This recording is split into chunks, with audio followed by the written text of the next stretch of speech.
This is the Other 22 Hours podcast. Hi, and welcome to this week's episode of the Other 22 Hours podcast. I'm your host, Aaron Shafer-Haiss. And I'm your other host, Michaela Anne. If you are a brand new listener, thank you for checking us out. If you are returning, thank you for coming back. Yeah, we know there are thousands of podcasts out there to choose from. So the fact that you guys keep coming back and listening is really humbling to us. We have an ask for you. However you heard about this podcast, if you wouldn't mind just paying that forward to somebody else. We love hearing how this resonates with all of you and how helpful it is.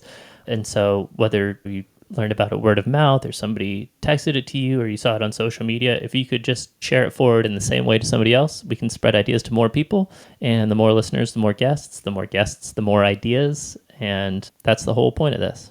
Yeah, and we're not your typical music promo podcast. We like to talk to artists about the in-between times, not their latest record, their latest tour, but we want to talk about the behind-the-scenes tools and routines they've learned over the years and found helpful in staying inspired, creative, and sane while building a career around their art. And with so much that is outside of our control in this business, we wanted to focus on what is within our control. So we decided to invite some of our friends and some of our favorite artists on to ask them the question, what do you do to create sustainability in your life so that you can sustain your creativity? For those watching on YouTube, you'll notice that we're in a different place today. As we mentioned 2 episodes ago in our conversation with Katie Pruitt, Michaela and I are currently traveling right now. So we're recording these episodes in different places. And Katie was in Idaho at the time. She was also traveling. And today's guests are a first. Not only are they the first siblings we've had on the show, they are the first people that we've interviewed while on tour. We like to say that we want to talk to people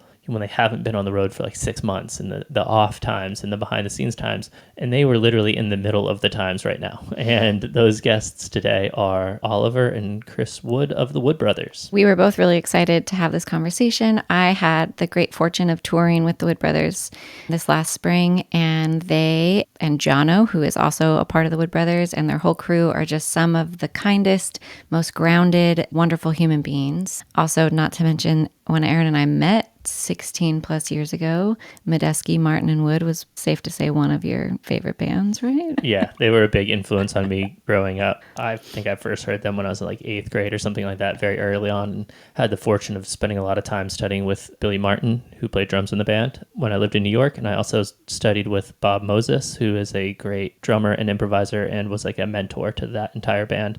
And I will safely say I did not fanboy out. We did not talk about Medeski Martin Wood about them at all. Yep. As most of these conversations go, we do our prep and we have a list of questions. And very often we never get to a lot of those questions because the conversation just runs wild, as it did. But if you don't know who the Wood Brothers are, they are an incredible, undefinable band. They've been around for a long time. They are Grammy-nominated.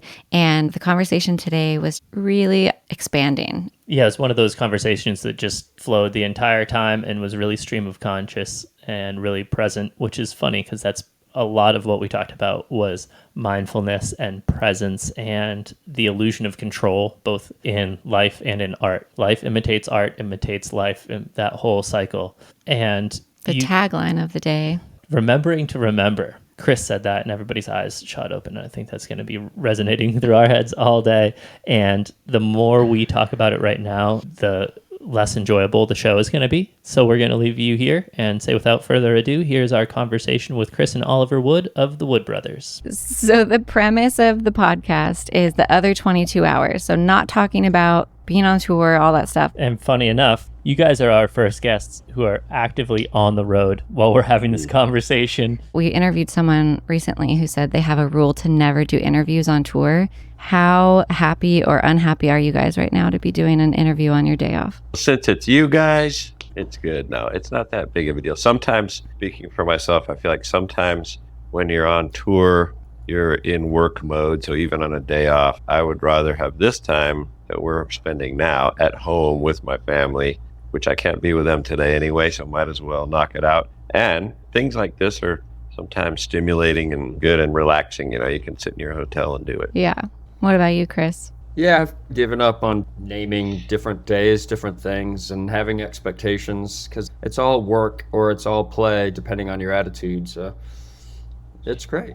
You know how it is as a musician, and we have to plan our lives so far in advance, right? Because booking agents are trying to book tours, and so we're constantly looking at calendars and trying to visualize what's the travel going to be like that day, and what expectations, or how's this day going to work. And when you do that, of course, you inevitably start thinking like, oh, well, that looks like a nice day. We're booked in this nice city and I love that venue. And so you think that's going to be a good day. And then you see some other day and like, oh my God, look at the travel that day. That's going to be a hard day. So in your head, you have this idea of what's a hard day and what's a good day looks like on paper. But when you actually start experiencing the day itself, it might completely flip the other way around, where that great gig in the big city that you like with a great venue, for some reason it was just a miserable day and you struggled the whole time. And then that awful travel day, you just had a blast and you downloaded all these amazing podcasts and you came up with a great idea for a new song and you're like feeling all stimulated. So it's just, you can't predict. Yeah. It's just another way that we're really not in control, you know? Being on the road has really taught me a lesson in attachment. It's okay to have expectations and be like you're saying, Chris, oh, this day we're in this beautiful spot. It's going to be great. I'm going to be able to get outside. I'm going to be able to take a hike and get in nature and reset. And then, you know, inevitably something comes up. Maybe you got to take the van in to get fixed or whatever. You sit and do a podcast interview. You can get surprised in either direction. Yeah. And just roll with it. Yeah, I think about it a lot in terms of this lifestyle is lacking so much structure as opposed to a 9 to 5 where you could potentially leave your work at the office and just come home and be home. And even when we're off tour, there's so many things that come in, like interviews and just decisions to be made. So it's really hard for me. I know some people are better at just turning off electronics and just disappearing for the day and then dealing with stuff later. But in some ways, it seems to me like it's almost like an old video game, like Space Invaders, or I saw somebody playing Guitar Hero. And it's like just things are coming at you and you shoot them as they're coming at you. And that's kind of what all these things are like. They're just like you look at your phone for a minute and you're like, oh, there's a few things I got to knock out. Pow, pow, pow. And then you go off and you do something. I feel like it's also a lesson in expectations. Like Chris was saying, even zooming out for your life or your career, I'm learning. I've always been someone and have been taught by my parents the power of manifestation and visualization. And I think that stuff is really important. But at the same time, I'm like, oh, usually my suffering or disappointment comes from this like idea I had in my head and these expectations I thought it was going to be like, and it falls short. Even if it's like you still got the thing, you still played the festival you always dreamed of, you still got an accolade, but it doesn't feel like you think it was going to feel when you're someone who's spent a lot of time envisioning what that's going to be like. Anticipatory suffering sometimes is worse than the actual physical suffering of the thing that you were worrying about. It's amazing the power of our minds to grasp onto things and cycle round and round and spiral, as they say. That kind of mental suffering is worse than maybe some physical suffering within reason, of course. But you spend weeks thinking about that day that you think is going to be bad, worrying about something. It's obviously really useless. So I think you learn that the hard way over and over again. Chris and I talk about this a lot on tour and in the studio and just in terms of creativity, which is creating music is so much like creating your life, your day, and how ultimately when you're creating something, I think we always talk about we're not really in control. And that's the good news and the bad news. It's the good news because you get to discover your creation. So that the idea is we're not really in control of our days, even if we think we are. It's more like we are not in control. We just have to be ready. We have to show up and deal with it and explore it and let it sort of appear before us and discover it. Kind of something that works for your daily life as well as your creative life. Has that gotten easier for you guys separately and together over the years of doing this for so long and also doing it in multiple bands and especially different bands that have different musical approaches? Have you gotten more comfortable with that lack of control and the excitement of lack of control over the years in life and in music? No.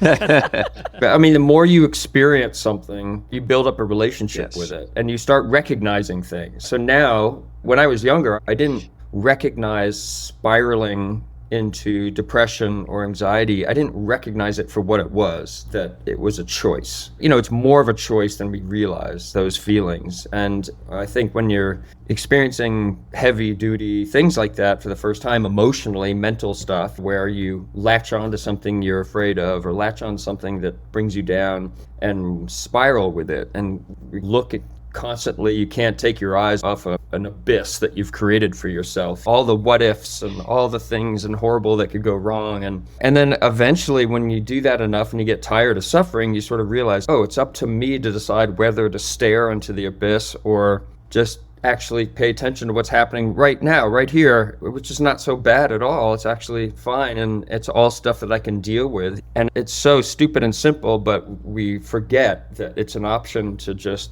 be here now, and what do I need to do right now? Oh, exercise would feel good. Hey, a shower, that's gonna change my day. And all these little things that are actual living instead of spiraling out on everything.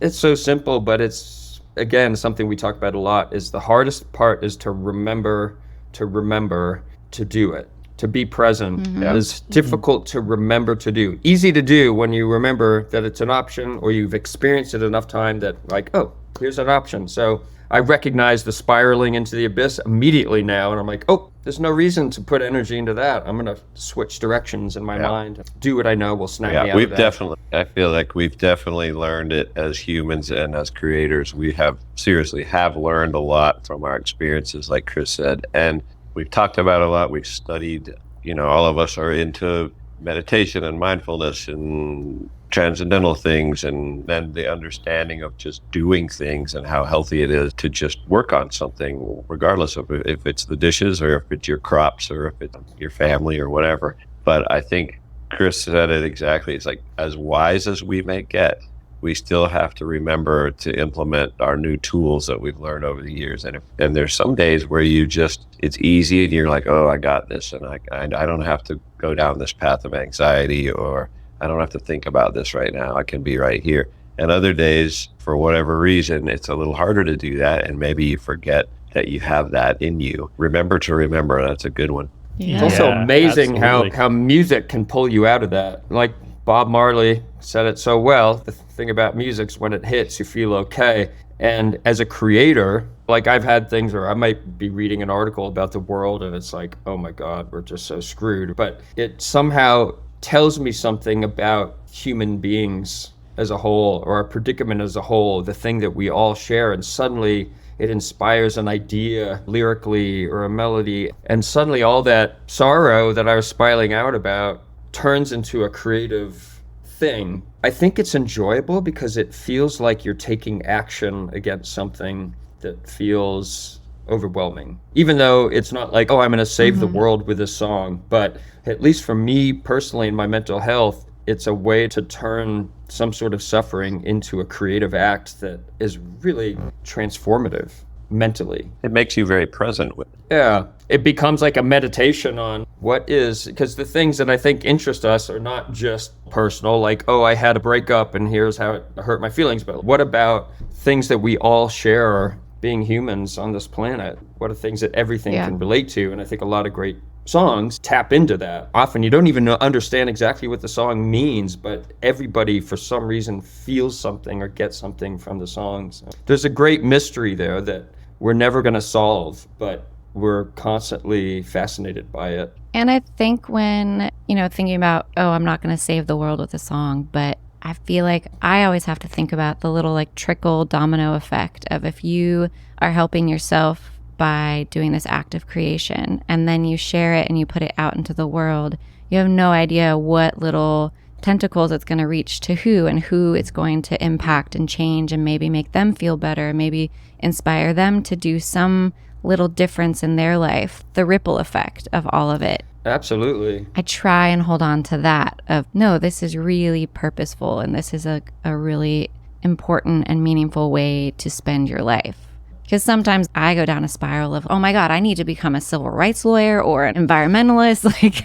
That's what's weird about trying to be an instigator of that ripple doing what we do, is it really takes a lot of vulnerability, because the last thing people want is to be preached to. Or I heard this great interview recently with Conan O'Brien, and I can't remember who he was talking about, but the guest was reminiscing back to a show where Conan had like a musical guest on, and it was some young band, and I think it was like Patton Oswalt or something, said, "Conan, I'll never forget, in the break, you leaned over to me and said, I hate this wisdom rock." He was basically talking about a bunch of like really young musicians in their early 20s who are like singing about all this human wisdom that everyone in the world should know about, you know. So he had this term, wisdom rock, I thought was so funny. So it's the artistry in songwriting is this mysterious thing of you really have to be vulnerable and find a way of expressing these things that, you know, often are almost self-deprecating. It's the vulnerability I think that people relate to and that makes a change, as opposed to like a strong civil rights lawyer or someone going out in the world and taking action and protesting against things for the environment or whatever it may be. But in songwriting, change, unless you're like Bob Marley or something, comes from a certain vulnerability. I also wonder if Bob Marley would have been able to write the songs that he did had he been thinking, oh, my words are going to be used as like sage advice for the next 5 decades. If he had that awareness, I don't know if he'd be able to write that. Yeah, it might not have been as effective and real, because that's the other thing is like if you're really coming from the heart, you're probably not thinking that far ahead. That's a very good point, because his father was a European white German guy. So he never felt like he belonged anywhere. So people say, well, he was kind of the perfect person to sing and talk about how we can all come together, one love, you know, because I think he yearned for that so bad. It's like feeling like an outsider all the time, which is hard to remember because he was so worldly renowned, but he, from everything you hear about, he really felt like an outsider. Yeah, for me, songwriting is like our guest the other day said it so perfectly. It's like the sonic expression of emotions. It's this way of being able to be vulnerable and be in touch with what your emotions are with so much clarity that you can say it in a very humble way, where you can be speaking in a very personal manner. Everybody finds a kernel that resonates with them and sees themselves in that. The more you think, oh, I'm going to say this because everybody feels this way, it just loses its integrity. It loses its intent to me. Yeah. Well, and I think a lot about why I do what I do in life. I've started saying on stage, I've spent my life sharing stories and songs that are from my experience, not because I'm obsessed with myself, but because I think of it as an invitation. And that by my being vulnerable, I'm inviting others to connect and to share in response. And I feel like that is what the universal experience is. And also what inspired us to want to do this podcast is because we felt like more and more we were having conversations with musicians and artists behind the scenes saying, especially because the pandemic was such a turning point of people being like, man, yes, I'm grateful to do this for work and this is what I love to do, but holy shit, this is actually really hard. And am I the only one that this is hard for? So we just wanted to start bringing that to light and help each other in a more public forum of, you know, your favorite band, like the Wood Brothers, they also struggle with days where they feel bad about themselves and that they've learned this over and share this wisdom. I think you can start to think once you reach a certain level of success or a certain level of experience, those things go away. And what you said about Bob Marley, of he was so world renowned and famous, it's been said that he still never felt like he fully belonged anywhere. And that is like such a testament to no amount of outside adoration or achievement or acclaim is necessarily going to fill the things that you have inside exactly you. That's not what does it. No matter how iconic you get, you're still this human, tender human. I tell you what I've thought about lately is when you're a young musician and you have these mentors who oftentimes are just older, more experienced musicians that you hang out with and that you play with. And partly by example, you learn from them, and partly sometimes they actually, with intent, take you under their wing and maybe try to help you out. And I think about that a lot and how important that is. And now as an older musician, I'm friendly with a lot of younger musicians who I think have come to me in the same capacity. But I realize that I'm also drawn to them and that I think I learn just as much from them as they learn from me. It's like we connect because we're doing the same thing. We still get it. They can see maybe some maturity in me that maybe I have something they don't have yet, which may just be notoriety or a little more money in the bank or something like that. But ultimately, the more I talk with a mentee or a student of some kind, the more I learn, and I learn about myself. Sometimes people will come and say, "Oh, can you give me a songwriting lesson?" And I'm like, I don't know anything more about it than you do. Maybe I've been doing it longer, but I don't feel like a master or like, oh, now I can rest on my laurels or whatever. It's more like life and art are just constantly learning. We're never masters of it. We're always, I think we have to be vulnerable. Even our heroes, the Tom Pettys and the Dylans and whatever, the iconic guys, were probably just as tender as we are. You know? Oh, I'm sure. I'm sure. Yeah. And I think on that, I do a lot of teaching and songwriting coaching. And what I've learned over the years is that it's not about being the teachers because you are a better songwriter. I've learned that what people are looking for in that is permission and nurturing. A lot of what I do when I'm coaching other songwriters is hear what they've come up with and say, okay, tell me more. And they'll say like, I don't think I'm allowed to say this. I'm like, why not? It's like a therapist. Yeah, it's like a exactly. Therapist. They're not going to fix you. They're just going to give you permission to say what has to be said. Well, also, sometimes songs don't spill out fully formed. And sometimes I think you have a feeling, and the first words out of your mouth to express that feeling might be pretty generic. But meditating on that feeling, you will find other ways of putting it that express it in a more nuanced way, in a more personal way, even in a more abstract way. But I think that's the thing that's so interesting in the songwriting process, because I think a young songwriter, maybe what they don't realize is they haven't done it enough to understand the process. And as simple as, when do you stop working on something? Because I know for me, there's a very particular mindset that I can get into. Like maybe I'll have an initial spark of an idea and I'm excited about it. And then instead of the open, spontaneous mindset that begets a new idea, then your mind flips and starts going into a state where you like to figure things out. It's like someone wanting to figure out a problem or figure out a puzzle. And once your mind goes into the puzzle state of mind where you're trying to figure out this song like it's a puzzle, that's a good time to stop.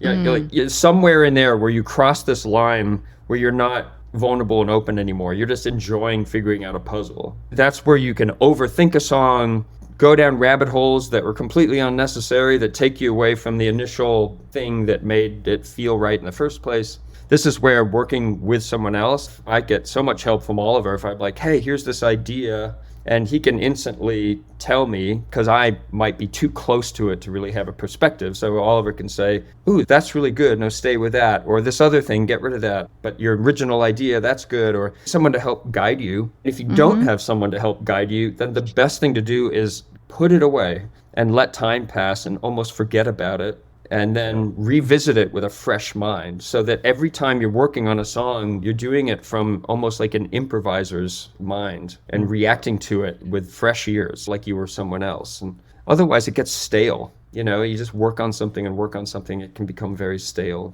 Yeah, it becomes scientific and you get underneath a microscope. I see that a lot with things that I'm mixing, which can become very scientific, and you can really just lose any type of perspective. And I'm slowly trying to bend this into my songwriting as well, as when I realize that I'm getting too close, move on to maybe it's just a different verse or a different part of the verse, knowing that I can come back to it. And maybe I won't. If I don't come back to it, is it really a problem anymore? Probably not, because it's not sticking out.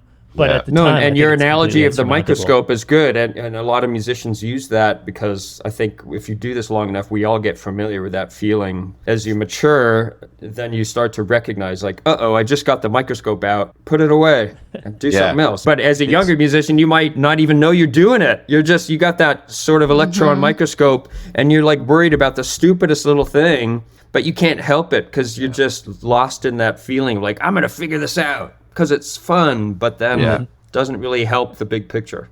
Yeah, it's the illusion of control coming back again, your logical mind. And it's funny because when I was hearing Chris talking about when to stop, as soon as you get your microscope out, I was thinking about how I certainly do that in relationships. I don't know what to call myself, but my wife calls me out on it all the time. You're having a nice interaction with family or with spouse or whatever, and then there comes a point where I feel like oh, I got to fix this. I have some solutions here. I'm in control here. Let me tell you how we should do this.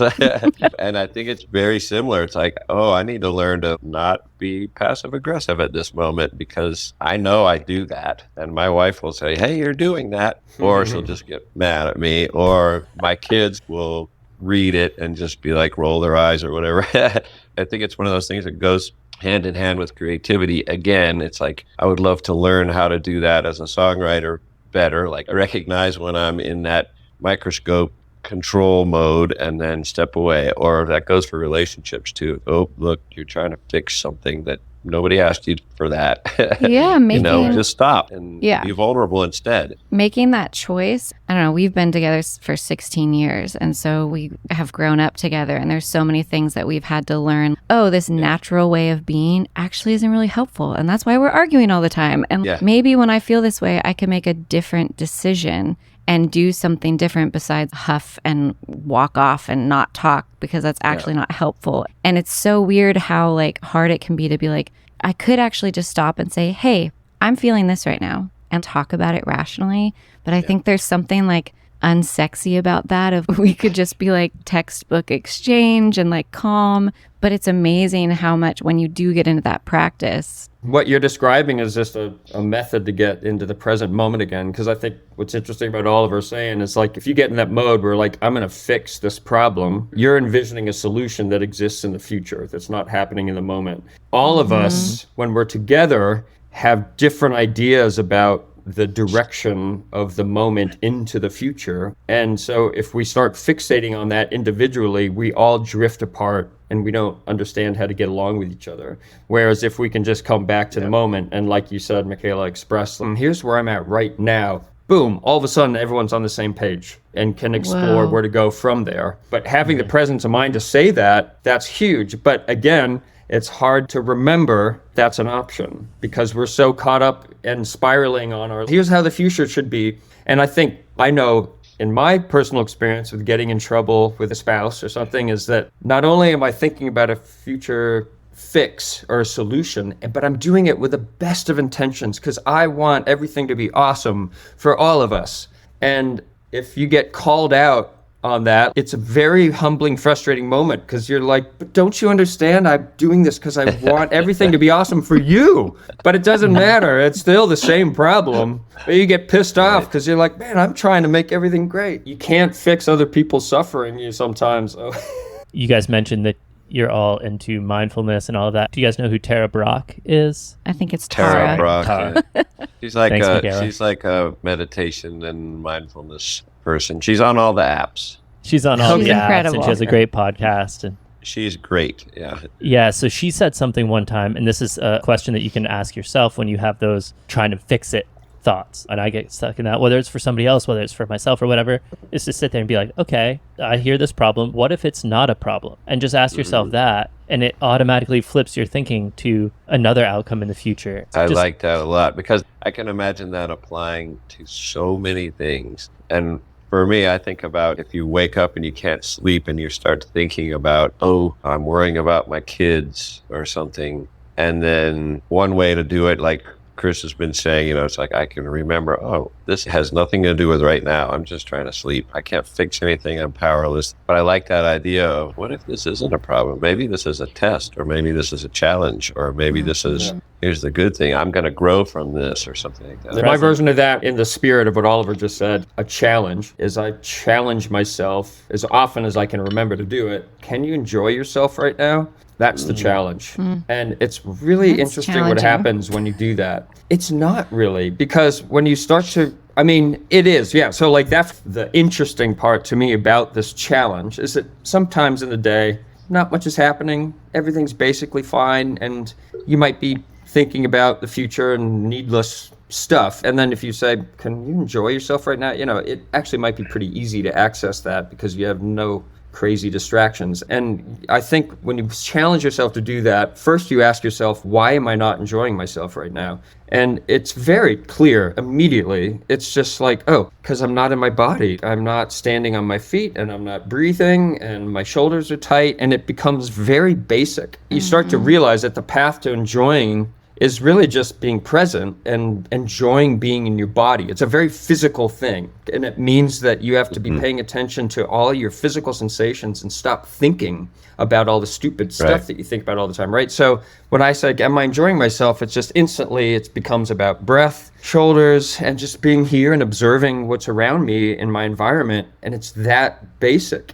So like when you're in the middle of some really stressful situation, or a full-on argument, if I have the presence to remember, I'll try to do it in those moments too. It's like, can I enjoy this right now? And it completely changes your physiology and your openness to the possibilities of what could happen next. Because you get out of the thing in your head that thinks the outcome should be this or that. But instead, if you're just in the moment, the possibilities become much more interesting and wide open. Well, I think that goes back to control again, because you're basically going, can I control my emotional state, my attitude? And I feel like that's so helpful in personal life and career stuff. You guys know my mom had a stroke and has disabilities now, and like we're staying with my parents right now and have a very rambunctious 2-year-old. It's like didn't sleep last night. There's so many things that my head can start being like getting so far outside of the moment and like looking inside being like, oh my God, how is this life right now? And then if I stop and breathe and be like, wait, my mom's still here. I have a beautiful child who's doing what children do. Can I be present and enjoy this moment? That could shift so much. And same with career stuff. How much suffering can come from, oh, I'm not enjoying this show. And I would be if it was a better show. If I played a bigger venue or there was a better audience, or like, okay, well, this is what it is right now. So how can I enjoy this in this moment? This is the crux of it. And I think is a way for people to picture this very clearly. When you're trying to change the world, like be in control, you're trying to execute your will out into the world. And so you're trying to change things around you in your environment. When you are enjoying yourself, you're simply receiving information about your environment because you're really just using your senses to pay attention to the moment. Enjoyment is a receiving thing. It's not a doing thing. Of course, when we try to be in control and we have all these thoughts and then we try to force those thoughts into the real world and change the way other people do things or whatever, that's an outward thing. We're not receiving information. And it comes down to trust. I think we do this because we don't trust ourselves to not be in control.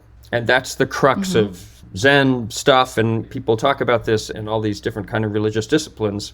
But can you only receive the moment through your senses and trust that you'll know what to do next without thinking about it? That's all it comes down to. So when you're feeling that gratitude about, oh, my mom's alive and my kids, and you're just receiving all that information, you know what to do next. It's so obvious. And it's the same thing when we're on stage. It applies to music. It's like when I just listen to Jono play a drum beat, it tells me what to do. My environment tells me what to do. So as long as I just pay attention, nothing to worry about. If you trust yourself, you will instantly know what to do. What's appropriate. People don't know how to be spontaneous because they don't trust themselves to act what we call appropriately. So they lock them away in a Zen monastery so they can act spontaneous and do a bunch of crazy, stupid stuff. But when you get good at it and you go out into the world, you can be spontaneous and act completely appropriately. No one would even know the difference, but you. Yeah. I feel like I learned that what you were just talking about of just like receiving and trusting. And I learned that so much on the tour with you guys. I think of that Buffalo show, which I know you guys have played a million shows since March, but Buffalo, it was a Friday night and it was a club show. And Daniel, your guys' tour manager, was like, just heads up, this is going to be a rowdy crowd. And he warned me because I was out there acoustic solo playing emotional songs. And he was like, you might have to fight for it tonight. And I was like, okay. And my younger self would get so thrown by a loud audience, especially if I was by myself. I would personalize it. I'd be like, they don't like me. If I was better, I'd be able to quiet them. And I remember I distinctly was like, okay, I'm going to go have fun. Doesn't matter. And that crowd was so crazy. Like even through your guys' set, I remember there were so many drunk people getting thrown out. There were fights happening. Like it was insane. Friday night in Buffalo. I had so much fun though. And I remember it was like the loudest crowd I played for. But there were people that were like still giving me back such positivity. And I was like, I'm going to focus on them. I can't change this. That person's super drunk. They're also interacting with me. This is really distracting, but I'm going to go to a place and I'm going to choose to just have so much fun with this. And it was such a huge turning point for me as a performer as well, because my younger self would have been like, I would have scurried off the stage and been like, they hate me. I'm like, that's not what that was at all. They were like getting drunk on a Friday night, and I received a lot of information and chose to have a really good time for the setting that I was showing up in, that I had no control over. Yeah, it is empowering to feel like you can choose what to focus on. And Chris's thing about, can I enjoy this? I think about that a lot now, Chris. I want to transfer it to my regular life more, but especially when we play shows where every night's different, and there's almost always there's something that could bug the crap out of you. We had a show last night and the sound was atrocious. It was just a poorly designed sound system or something. And we were all just shocked when we started the show. We just looked at each other, was like, holy crap, this is the next 2 hours for us. Yeah. And like the bass just sounded like bool. Yeah, there's no way to get out of it. You can't run away from it, and you can't change it. But I did exactly what Chris said earlier. It's like, okay, no offense, Chris, but I'm not going to focus on the bass like I normally do, because it sounds like horrible. Bad idea. But I was able to remember Chris's thing. Like, can I enjoy this right now? Okay, what else is happening? Well, look at all these people. They're having a great time. And and the hi-hat sounds great. I can do this. I'll listen to that. I'll look at these people in the front row who are having a great time. And after a while, it actually was fun. But for the first few songs, you're just like, this sucks. I don't want to be here. It's so empowering to have a tool like that if you can remember to implement it, it really works. I imagine the same thing if you're in a family dynamic or a relationship. It's the same kind of thing. We have that same option. Yeah, it doesn't mean the suffering goes away. It just means it's not controlling you. Right. You're just observing it instead of being completely lost in it. And then it sort of becomes fun. Right. It's like, I'll try this. It becomes playful. Like in the first part of the show Oliver was talking about last night, I felt the exact same way. And I was like trying to playfully problem solve the situation. Like, what if I asked for this in the monitor? And it soon became apparent, no, this is one of those nights where that's totally hopeless. There's things bouncing back from the space we're in that are just going to make it sound crappy no matter what. Then it's just all about surrender. Can you still dance in the chaos?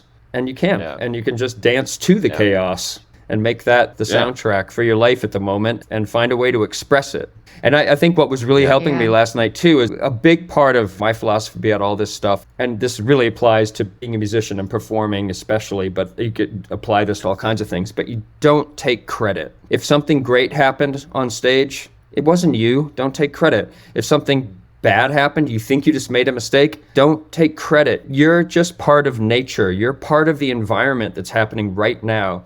I kept thinking about that last night. I remember my younger self might have got angry at, Jono, you weren't in time, or we weren't locked up rhythmically perfectly right then. But then I started to realize, like, no. We're in this crazy environment right now where the stage sound sucks.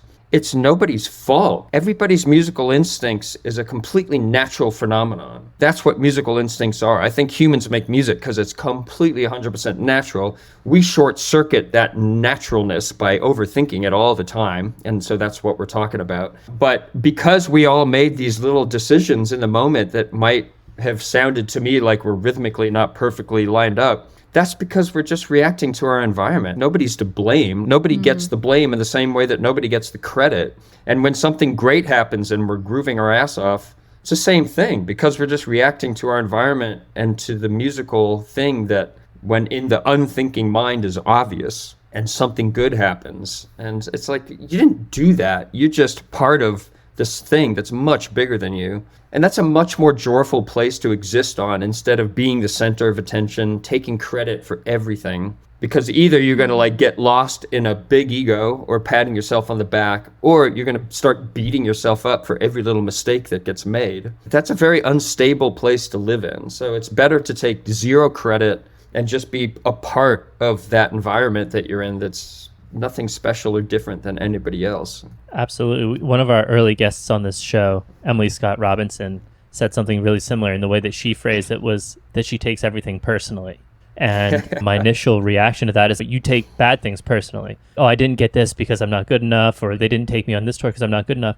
But you also take the good things personally. this publication is writing about me because I'm good. And I'm playing these shows because I'm good. And so you're also personalizing all of that. And it's like, just don't personalize any of it. It's a roller coaster ride. She's learned that she can't. Yeah, she can't take it personally. And she's like, when you get a positive response for your work, you think, oh, it's because I excavated my soul and I did everything right and I'm so good. And now it's being received well. And so it's all credited to me. And I'm learning, can't do that either.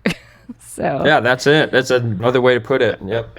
The illusion of control. Yeah. One of the reasons we asked specifically for just you guys, and I wanted to acknowledge that Jono is very much a part of the Wood Brothers, and we love Jono. But I wanted to talk about the brother dynamic because you guys are the first family members. One of the things we've been starting to explore on this podcast is also relationship stuff within creative lives. So married couples that are working together in music or business in music. And I was reading a bunch of old interviews with you guys, and one of the things I saw was how one of you had mentioned in an interview, like how much you think it benefited that you guys started the Wood Brothers band later in life, after you guys had already had separate careers for 15, 20 years, other bands, and that the quote I read was something that you guys had outgrown your egos a little bit and had also been humbled by the music business and had become more comfortable with the uncertainty of the business and how that's benefited your dynamic. But also, do you think that's benefited the trajectory of your career as the Wood Brothers, of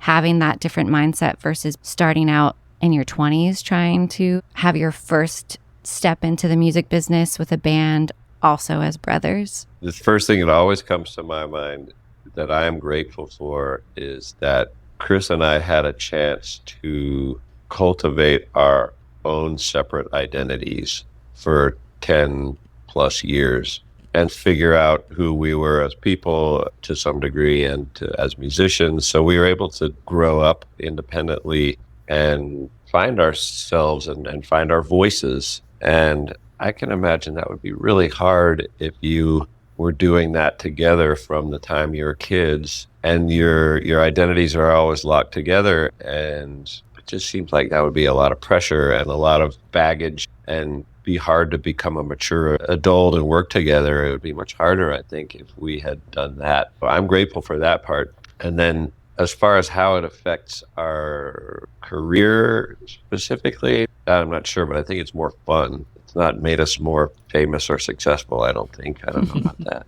No, that's a good, I think, way to think about it. You never outgrow your ego, but you have a relationship with it. You have a perspective on it. And I think when you're younger, being a young touring musician, a young artist, it's a volatile time because maybe you haven't learned those tools yet and you are taking everything personally and everything is a roller coaster and your entire self-worth might be based on the last show you just did. If it was a good show, you're feeling great. And if it was a bad show, you're like, I don't deserve to be in this business. And you haven't sort of been doing it long enough to find any kind of equilibrium.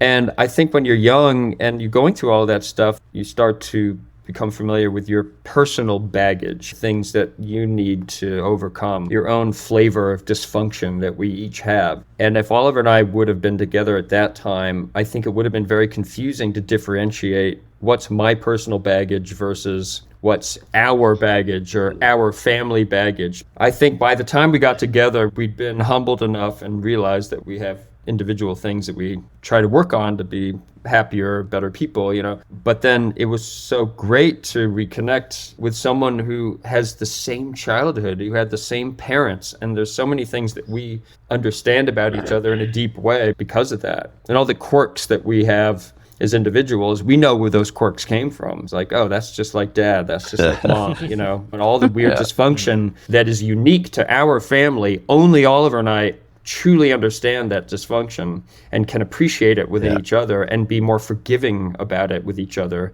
because we know the source. And so we don't take credit.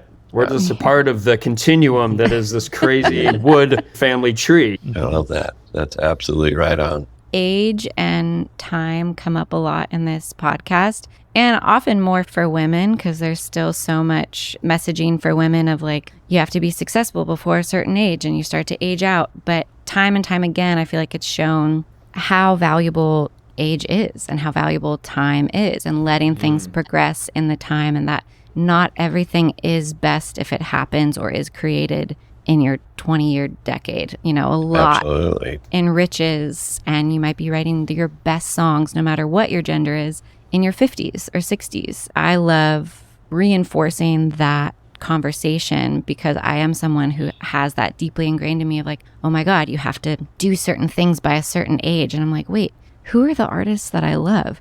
And the work that they're creating, they didn't do that when they were 20 or 30 or 40. Let time and creativity and art unfold in the pace that feels natural to you, and also really respecting what comes from gaining wisdom from experience and age, which then feeds your creative work. Well, there's a couple things that are worth keeping in mind, I think, as we have all these struggles as artists. It can be a lonely existence. Why do athletes get to have a coach and we don't? For some lucky ones, we have built-in coaches. It might be your partner who sees you play every night and can comment on the things that went well or didn't go well, and you learn from that. Or it might be your sound man who you have a good relationship and you trust their judgment. But in general, like we as musicians, we don't have coaches. Well, how nice would that be if you're a young touring person in your 20s, just like a young tennis player getting in their first Grand Slam, high pressure situation, they're on center court for the first time, but they have this coach to guide them through that experience and to give them perspective that they would never have as being as a young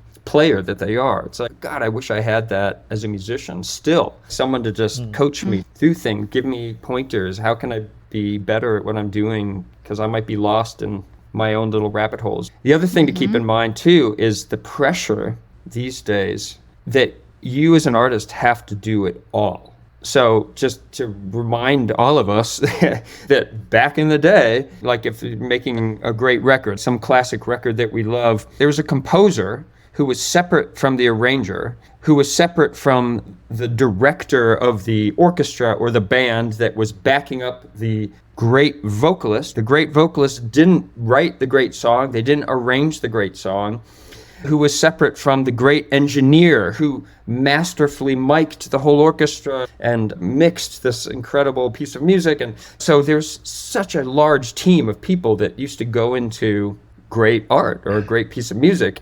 These days, you're expected to do it all in your bedroom. You're supposed to be the writer, the arranger, the producer, the artist. We're all supposed to be Prince. That's just that's way too high of a bar to put on anybody. And of course, you're going to start losing your mind because unless you're a freak like Prince, you don't have all those skills at such a high level. You can't play every instrument like Stevie Wonder. Every song is not going to be a masterwork. It's going to be a process of learning how to get there. I think it's worth reminding ourselves that the expectations these days are way too high. Also, on top of that, now be our own publicist and PR person, and you have to like be on Instagram and you have to be an influencer. And so Marketing, it's insane. Graphic the amount designer, of pressure. video maker. Yeah, you're supposed to be just an all-at-one master creator genius.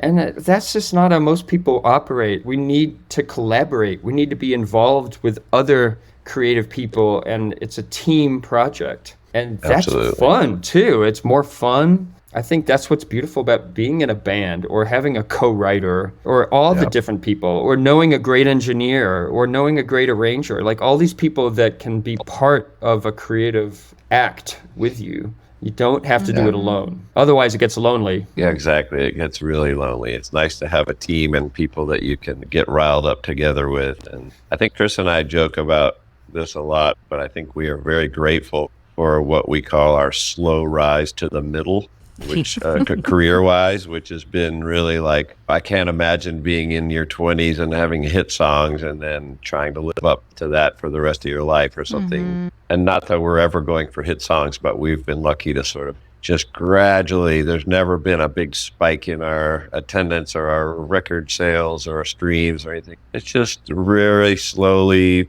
picking up loyal fans, and it just happened very organically and very slowly. And I feel like there's definitely something healthy about that. In the same way that it was healthy for Chris and I to have some time apart to establish who we were, and understanding it as an artist, regardless of what stage you're at, is that all you're trying to do is be yourself as best as you can, and that it's not like a sport. It's not something that you measure. And so often we compare ourselves, we do ourselves a disservice by like, well, they have more fans than we do on Instagram, or we need to work on that, or you start comparing your writing to someone else's writing, or again, these are things that we can't control. We've been talking about it all day, but those are things that are the toxic things that are, again, how can I enjoy this? Well, I'm not going to worry about that shit. I'm going to focus on this song, and me and Chris are going to finish this song, and it's going to be fun, and we're going to like it. Who cares if anyone else liked it? And I feel like as you get older, it would be terrible to feel like, oh, I've never written something as good as I did 10 years ago or whatever. I do remember a good Stevie Wonder quote, and somebody asked him, what's the best song you ever wrote? And he said, I like to think I haven't written it yet. He's like, I don't know. I'm going to write it tomorrow or whatever. Yeah. Don't look back. That's why he's great. He has that playful spirit. He's not keeping score. It's always fun to get into music and play like a child. You know, it's just, music is endlessly interesting, and nobody knows what makes it good or bad. Nobody really knows. That's why it never gets boring. Yes, that's true. Because nobody has the final Yes. formula, the final answer. It's just something you play at, and it's fun too because it's a path to self-expression, but it's also a path to connect with other people. I have just one last question on that. I guess it's two questions. In your slow growth, have there ever been times that you guys, one or the other or both, felt like, oh my God, this is so hard. Should we keep doing this? Keep touring keep doing what? Keep keep putting out records, touring, or has it just you guys have had blind dedication of, no, this is what we do? I definitely feel like, no, this is what we do. I don't exactly know what else I would do, but No idea. I will add, as an aging human, I definitely have regrets about missing a lot of kids stuff. Those are the things that give me doubts, like, oh shit, my family, I don't get to see them enough. And that is the one thing that gives me doubt about this lifestyle. Every time I get in a groove at home, I feel like this is awesome, and then I just get torn away, and that has not gotten easier. Sometimes it's gotten harder, even though I'm so used to it. I've been doing it for 25, 30 years, and so is Chris. That part, That's a drives me nuts. sacrifice. I wish there was a better way to do that. Yeah. It is. And the one thing that makes it, we talked about this earlier, Michaela, I think you said it, when we make this music and we do it from the heart, and it ends up being something universally understandable and possibly healing. And, you know, when you get that kind of feedback from an audience or from a fan who just says, this really helps my life, or this got me through something, you feel like, okay, we are making a sacrifice for a purpose beyond just, oh, we need to make a living and stuff, or we want people to adore us or whatever. You know, it's more like, oh, this is important work. So that's one of the things that keeps us going, aside from it being our income and our connection to each other, is that. But I will say that the doubts that I get about it is, man, I want to see my kids more, and I want to spend more time with my wife, and that part is hard still. Yeah. That can feel like a curse. I can relate to that too. I mean, now I'm living in a situation where I'm a farmer on this little island in British Columbia. So weird. Never saw that coming, but that's my reality now. It's the two different life thing. You end up having these two lives that you bounce back and forth from, and the constant challenge is how can you make both those lives feel like one life, one continuum. And that's not easy. But so I've had those same fantasies, like, man, if I could just farm without distraction for months on end, imagine what I could get done. All the loose ends would be tied up. All the things that drive me nuts, like all the to-do lists, would actually finally get done. And this is maybe a very different thing than missing a connection with a child, but it's something I think we can all relate to, that we also fixate on. It's just this idea. Sometimes you're hanging out with your kid and it sucks. You're annoyed and it's not a pleasant experience, but we idealize it. At least we're going through this shitty experience together, and we'll both remember it, and it's something that will bond us. So there's that. Then there's also the fantasy of like finishing everything on your to-do list. And then if you really follow it to its logical conclusion, then what? What are you going to do then when you've done everything on your to-do list? Yeah. Obviously, you're just going to put more things on your to-do list. It's never, ever going to end. And at first, you might get really depressed by that. But then when you think about it for a second, it becomes very liberating, because you're like, you know what? This struggle will literally never end. Back to the moment. Just enjoy doing whatever's next on the list, because you never reach that goal ever. And if I was home farming and enjoying the farming, I'm going to start missing music because I love playing music and I love writing music with Oliver and I love performing music with Oliver and Jono. And I love this tour family that we have over years and years and years. We've now have this amazing crew that's like a family, and I love those people and I want to see them. And so if I get my fantasy of just staying home for months and months on end, I'm going to miss that too. And I miss the feeling of like what it's like to be good at your instrument and to feel, you know, like as we say as musicians, all my chops are really together and everything's flowing and creativity is flowing and all those things we get from being together and making music together. I'm going to miss the hell out of that if I get my simple home life. I'm also going to be broke. So, you know, so it's the more you think this through, it's just like, no, this is the life. This is it. I'm just going to learn to roll with it and do the best I can and stop ruminating on how miserable it is. Exactly. I can't imagine changing it in either direction either. I feel like it's just a balance, and that's the way we're lucky to have it. Like ultimately, I think we're lucky to have what we have. It's really hard and we're really lucky. Yeah. When you first started saying it, Oliver, I felt this pang of like, oh no, I have a lifetime ahead of missing my daughter and like always contemplating if I should quit. And then by the time you guys stopped talking about this, I was like, oh no, what a blessing to have two worlds that you love so deeply, and how to look at it that way, and that they also enrich. You guys are who you are, and you come home once the reentry period is acclimated to your family and are the person that they love because of the work that you get to do out there. Our kids are lucky too, because that's what they've known since they were little.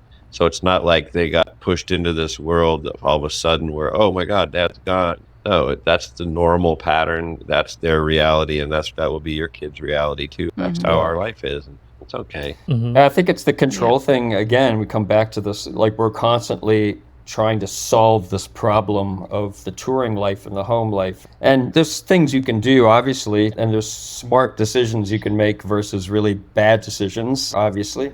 But ultimately, it's a hopeless situation. And I feel like hopelessness is very underrated, but if you just accept that, you know what, this is hopeless. It's going to be hard. There's no way to make it so it's not hard. And then you accept it. This is hopeless. I'm never going to solve this problem. So I'm going to surrender to it and enjoy it. And I'm going to look at my calendar and realize that, oh yeah, that day that looks like it's going to be really shitty, it might actually be fun. And that day where I think it's going to be the best gig ever, that gig might be the worst gig of your life. What are you going to do? Yeah, all conversation we've been talking about, the little tools to bring you back to the present. And the thing for me that works with all this is it's no secret that trying to build a career around your music is hard. People can never play an instrument in their life and they're like, that's hard. So somebody said it in the last 2 months. Somebody's like, yeah, this is what hard looks like. So if I'm sitting like, oh, this is so hard. If I just say, this is what hard looks like, it's instantly like, oh, this isn't that bad. I made it through yesterday. I'm going to make it through today. This is what hard looks like. Okay, cool. I can handle this. Yeah, you still get to play music. Exactly. That's the beauty of it. You can pick up your instrument and try again. And maybe you'll enjoy it even more. Well, you guys said how lucky we are to be able to do this, and we feel we're really lucky with this podcast to be able to have conversations like this that are just so engaging and so inspiring and fulfilling. So thank you both for taking time on your day off to sit with us. Right. Thank you. It was a nice topic. I feel like we just had a good therapy. Yeah, likewise. I feel like my brain just expanded. I think I'm going to remember today. Yes, exactly. Please tell everybody I say hi, and hopefully we'll see you all over at the farmers market this fall in Nashville. Oh, we'll see you there. All right. All right, guys. You guys. Thanks, All right, guys. take care. All right, Bye. take care. See ya. Bye-bye. Thank you for listening to this week's episode of the Other 22 Hours podcast. You can find more info on this episode, including links to things that we talked about, by going to theother22hours.com and clicking on episodes. Reviews go a long way in getting our show in front of more listeners. So if you enjoyed today's episode, please take a moment to go leave a quick review wherever you listen to podcasts. And we'll see you back here next week for another episode.